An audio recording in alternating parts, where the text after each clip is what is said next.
청취자분께서 정체성이라는 주제에 대한 아주 깊이 있는 철학 강연 자료를 보내주셨어요. 오늘 저희의 목표는 이 복잡하고 어찌 보면 좀 위협적이기까지 한 개념을 하나씩 잘게 쪼개보는 겁니다. 그래서 지금 이 시대를 살아가는 당신에게 이게 대체 무슨 의미가 있는지 그 핵심을 제대로 짚어보려고요. 자, 그럼 한번 시작해볼까요? 네, 이 강연은 아주 근본적인 질문으로 시작하죠. 요즘 정체성 정치라는 말이 흔하게 쓰일 만큼 정체성이 마치 전쟁터처럼 되어버렸잖아요. 맞아요. 정말 그렇죠. 이런 세상에서 진짜 진정한 정체성이란 과연 뭘까? 이 질문을 던지는 거예요. 강연에서는 우리가 오랫동안 믿어왔던 어떤 신성한 가치, 그러니까 최고의 질서가 무너지면서 이 질문이 우리 모두에게 던져졌다고 말하고 있어요. 강연 초반에 나오는 비유가 되게 인상 깊었어요. 바로 학생들의 에세이를 채점하는 경험이요. 아, 네. 그 밀과 겨의 비유 말이죠. 네. 보통 채점이라고 하면 틀린 걸 지적하는 비판을 떠올리는데 여기서는 정반대더라고요. 그렇죠. 수많은 그러니까 좀 진부하거나 정리되지 않은 생각들 속에서 반짝이는 한 줌의 즉 학생의 진짜 목소리, 그 독창적인 생각을 발견해서 그걸 칭찬하고 북돋아주는 게 핵심이라는 거죠. 네네. 사실 이게 되게 중요한 포인트인데 대부분의 사람들이 거절당할까 봐 두려워서 자기 진짜 모습을 잘 드러내지 않거든요. 아, 그럴 수 있겠네요. 강연자가 실제로 경험한 이야기를 들려주는데요. 95%가 그냥 서투르고 남들 생각 베낀 글 속에서도 학생이 용기를 내서 딱 한두 문장이라도 자기 생각을 드러낸 부분을 찾는 거예요. 그리고 이 부분이 정말 좋다고 칭찬해주면 신기하게도 다음 에세이에서는 그 미래 비중이 30%에서 40%까지 늘어난다고 해요. 와, 그건 정말 놀라운 변화네요. 그러니까 다른 사람의 말이나 행동에서 그 사람만의 진짜 목소리, 그 미를 알아봐주는 것만으로도 그 사람이 가진 최고의 모습을 끌어낼 수 있다. 이런 거군요. 바로 그거죠. 이게 바로 다른 사람의 성장을 돕는 가장 효과적이고 진실한 방법이라는 거예요. 그런데 강연에서는 이게 결코 쉬운 길이 아니라고 강조합니다. 왜 그렇죠? 왜냐하면 다른 사람에게서 최고의 모습을 기대하기 시작하면 더 이상 나 자신은 냉소적이거나 무책임한 태도로 머물러 있을 수가 없게 되거든요. 아, 그러네요. 다른 사람의 진가를 알아보려면 나부터 진지해져야 한다는 거군요. 예전 소련의 냉소적인 농담이랑은 완전히 반대되는 태도네요. 어떤 농담이죠?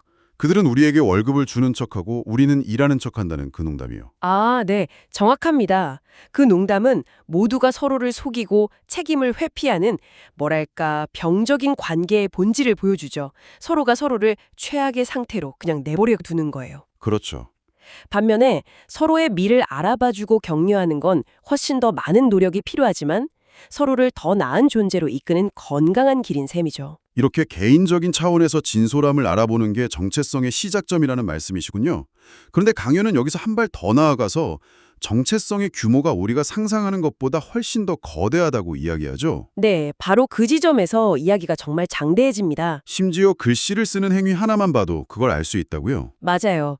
강연자는 우리의 정체성이 양쪽으로 끝없이 펼쳐진 다리와 같다고 설명해요. 양쪽으로요? 네, 먼저 아래쪽을 보면요.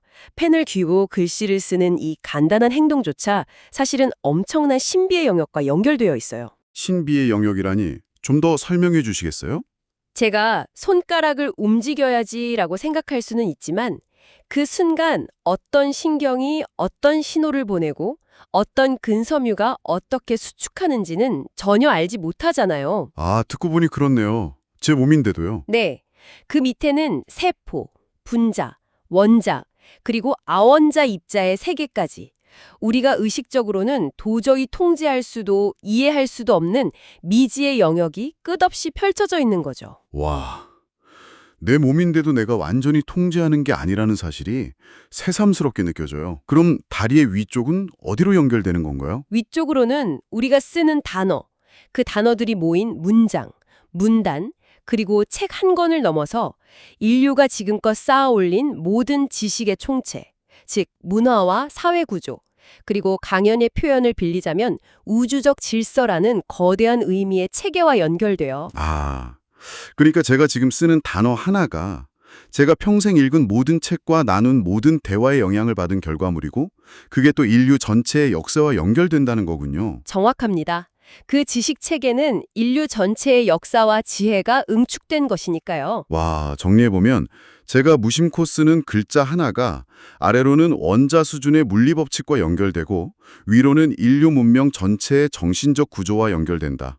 정말 엄청난 규모의 이야기인데요. 맞습니다. 그래서 강연은 당신의 정체성이 단순히 나라는 개인의 머릿속에 들어있는 심리적인 무언가가 아니라고 말하는 거예요. 오히려 당신이라는 존재 자체가 가장 미시적인 물질 세계와 가장 거시적인 초월적 질서를 잇는 다리 그 자체라는 거죠. 제가? 달이라고요? 네. 당신이 하는 모든 사소한 행동, 내뱉는 모든 말이 이 거대한 전체 구조를 반영하고 또 거기에 영향을 미친다는 것. 이게 바로 이 강연이 말하는 정체성의 진정한 의미이자 무게입니다. 알겠습니다.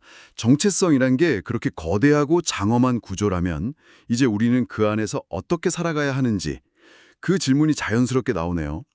강연에서는 이 지점에서 피터팬 이야기를 아주 중요한 경고의 메시지로 사용하죠. 네, 자신의 즉각적인 욕망만을 따르는 주관적인 정체성이 얼마나 위험한지를 보여주는 사례로 피터팬을 제시합니다. 피터팬의 세계관에서 어른들의 세계는 폭압적인 후크 선장으로 상징되잖아요. 네, 그렇죠. 후크 선장은 시간을 상징하는 악어에게 팔을 먹히고 그 악어에게 계속 쫓기죠. 즉 죽음과 시간의 제약이라는 현실 그 자체를 상징하는 폭군인 셈이에요. 피터팬은 그런 어른이 되기를 거부하고요. 그래서 현실적인 책임이 따르는 관계, 그러니까 웬디를 떠나서 아무런 책임 없이 환상적인 매력만 주는 팅커벨을 선택하는 거고요. 맞아요. 강연에서는 팅커벨을 포르노 요정이라는 아주 도발적인 표현으로 부르기도 하더라고요. 네, 그 표현이 정말 강렬했어요. 팅커벨은 피터팬의 변덕에 따라 살아나기도 하고 죽을 뻔하기도 하잖아요. 질투심도 많고요. 이건 책임 없는 관계라는 게 겉보기엔 매력적이지만 실제로는 얼마나 불안정하고 파괴적일 수 있는지를 보여주는 장치인 거죠. 현실의 복잡함 대신 쉽고 즉각적인 환상에 머무려는 선택이다. 네, 바로 그겁니다. 그런데 강연에서는 이걸 단순히 바른 삶의 방식 정도로 보지 않고 파국적인 실패라고 아주 단호하게 규정하더군요. 이건 좀 너무 강한 표현 아닌가요? 그냥 어른이 되기 싫은 사람의 선택일 수도 있잖아요. 그게 바로 이 강연의 핵심적인 주장 중 하나입니다. 아주 중요한 질문을 해주셨어요. 강연의 논리는 이게 도덕적 상대주의의 문제가 아니라는 거예요. 도덕의 문제가 아니다. 네, 피터팬은 잃어버린 아이들의 왕이죠. 근데 그건 결국 가장 절망적인 아이들 중에서 가장 절망적인 존재라는 뜻에 불과하다는 겁니다. 성숙을 거부하는 것은 단순히 현재에 머무르는 게 아니라 자신의 가장 나은 미래를 스스로 죽이는 행위라고까지 말해요. 미래를 죽이는 행위요? 네, 미래의 모든 가능성을 스스로 차단해버리는 거죠. 그 결과 남는 건 공허함과 고립, 그리고 자기 파괴적인 절망뿐이라는 거예요. 그래서 이건 가치 판단의 문제가 아니라 심리적으로 불행으로 가는 명백한 길이라고 단언하는 겁니다. 그렇군요. 선택의 문제가 아니라 특정 경로가 파멸이라는 정해진 목적지로 이어진다는 강고네요. 피터팬의 길이 막다른 길이라면 강연이 제시하는 대안은 무엇인가요? 단순한 의무나 책임감을 넘어서는 더 높은 차원의 길이 있다고 하던데요.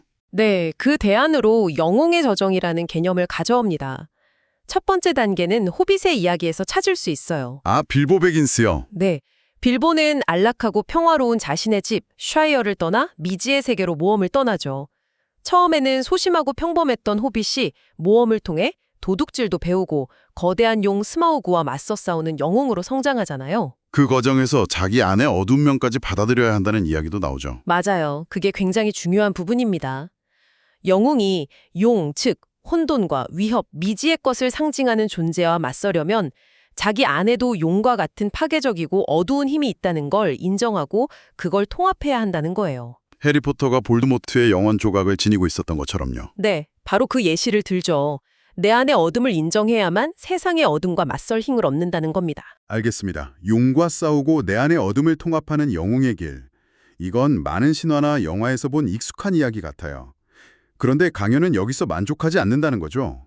이것만으로는 충분하지 않다고 보는 건가요? 바로 그 지점에서 이 강연이 정말 대담하고 도전적으로 변합니다. 더 있다고요? 네, 영웅의 여정, 그 다음 단계, 정체성의 가장 높은 단계를 설명하기 위해 기독교의 순환 이야기를 가져와요. 순환이요? 그건 이건 단순히 미지의 위협인 용과 맞서는 차원을 넘어섭니다. 죽음, 악의, 배신, 불이라는 피할 수 없는 궁극적인 재앙과 자발적으로 맞서는 거예요. 자발적으로요? 그게 좀 이해가 안 되네요. 보통 사람이라면 그런 고통은 어떻게든 피하려고 하잖아요. 그걸 일부러 마주한다는 게 대체 어떤 의미가 있는 거죠? 그게 어떻게 정체성의 정점이 될 수 있는 건가요? 네, 그건 거의 성인에게나 가능한 경지처럼 들리죠. 강연의 설명은 이렇습니다. 세상에는 우리가 어찌할 수 없는 비극과 악의가 분명히 존재한다는 거예요. 가장 믿었던 친구에게 배신당하고 대중에게 버림받고 부당한 권력에 의해 가장 끔찍한 방식으로 죽어가는 상황을 상상해 보세요. 상상만 해도 끔찍하네요. 그건 인간이 겪을 수 있는 모든 비극의 총합과도 같죠.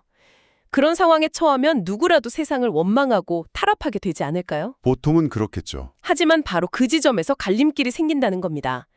그 최악의 고통 속에서 복수심이나 원망, 거짓으로 자신을 물들이지 않고 그럼에도 불구하고 진실과 고결함을 향한 자세를 끝까지 지켜내는 것. 아, 가장 높은 경지라는 설명입니다. 와. 오늘 이야기를 쭉 정리해보면 정체성이란 건 제 기분이나 변덕에 따라 마음대로 만들고 바꾸는 그런 게 전혀 아니군요. 오히려 내가 태어나기 전부터 존재했던 거대한 구조, 즉 미세한 물질 세계와 저 높은 곳에 초월적 이상을 잇는 장엄한 다리 같은 것이고 우리는 그 안에서 우리 각자의 위치를 찾아 책임을 다해야 한다는 이야기로 들립니다. 정말 무거운 책임감으로 다가오네요. 네, 무거운 책임이죠. 그래서 마지막으로 청취자분께 이 강연이 던지는 도발적인 질문을 그대로 전해드리면서 마무리하고 싶습니다. 이 강연은 우리 앞에 놓인 선택지를 아주 명확하게 보여주는 것 같아요. 어떤 선택지죠? 이 책임을 거부하고 피터팬처럼 영원히 아이로 남아 미성숙한 혼돈에 일조하며 살아갈 것인가? 아니면 강연의 표현대로 더 나은 존재가 되기 위한 끔찍한 부담을 기꺼이 받아들여서 이 무너져가는 세상을 바로 세우는데 아주 작은 기여라도 할 것인가? 오늘 당신에게 던져진 질문은 단순히 나는 누구인가를 넘어 어쩌면 나는 어떤 영웅적 부담을 짊어질 준비가 되어 있는가 일지도 모르겠습니다.